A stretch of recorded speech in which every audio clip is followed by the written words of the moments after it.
Nico moved in with Juliet after his parents divorced. She was his mom's old friend, someone he barely remembered from his childhood, just a face in faded photos and distant holidays.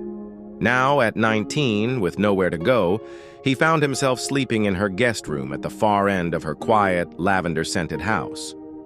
Juliet was softer than he expected, early 40s, graceful, with a low voice and the kind of beauty that didn't ask for attention but always got it. She cooked for him, laughed at his sarcasm, and wore silk robes that slipped off her shoulder a little more each day. At first, Nico tried not to notice, but late one night, she knocked on his door wearing one of his old shirts and said she couldn't sleep. She sat on his bed and talked about men who used her and nights that felt too quiet. When her fingers brushed his chest, she leaned in and kissed him, slow, uncertain, burning, and he kissed her back. After that, it became a routine neither of them named. Wine in the kitchen, soft touches in the hallway, her hand on his jaw when the lights were low. She told him he made her feel young again.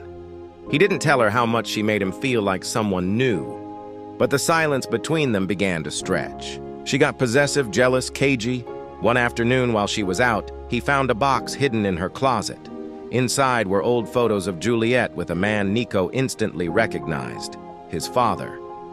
They were young, smiling, close, too close. One photo had Juliet in a white dress beside the ocean, and on the back, in faded ink, it read, "The only man I ever loved, until his son." That night at dinner, she lit candles and poured wine like nothing had changed. When she reached for Nico's hand across the table, he held it. Not out of love, but because he wasn't sure what she'd do if he didn't.